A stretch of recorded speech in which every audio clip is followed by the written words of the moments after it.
guys ay kung ang ano naman challenge, okay? Kung ang bakery ay panaderya, ano naman ang drugstore? Kung ang Tagalog ng butterfly ay paru-paro, ano naman ang butter? Kung ang knife ay kutsilyo, ano naman ang funnel? Ito!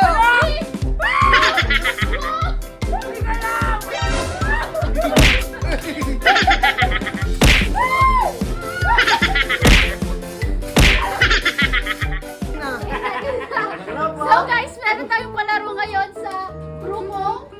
Pia! Let's go!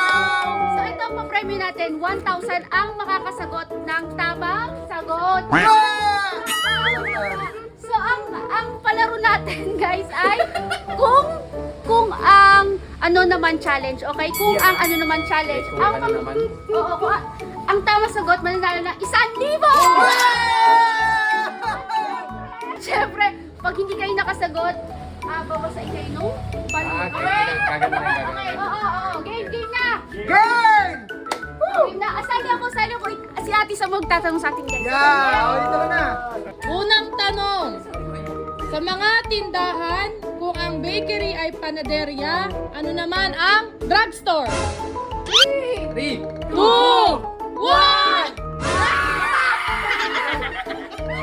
Puta, nalunod ako! Okay, next.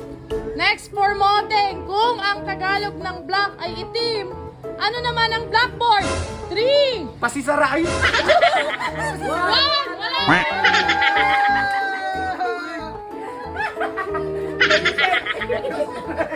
Okay, next.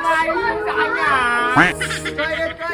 Kung ang Tagalog ng butterfly ay paru-paro, ano naman ang butter? Wala!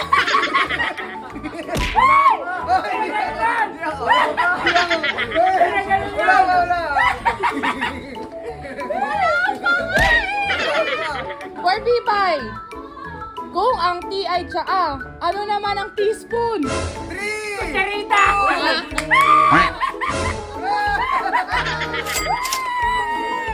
Okay, next. Kung ang wet ang basa, ano naman ang wet? 3, 2, 1! Di pa naman Next. Uy, madali lang ah. Kung ang light ay ilaw, ano naman ang lightning? Ah, kidlat!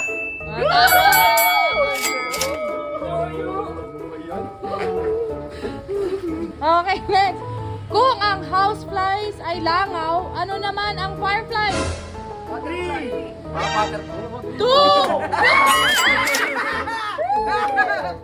Meron kasi ano, wala pa nga eh. Wala po si Boy! Wala pa nga eh. Next. Kung ang toyo ay soy sauce, ano naman ang patis? 3, 2, Fish sauce, kala mo na. Fish sauce. Tama! Price mo, 1,000. Ay, price ko pala 1,000. Na! Okay, next. Oh! Kung ang knife ay kutsilyo, ano naman ang funnel? Ito! 3,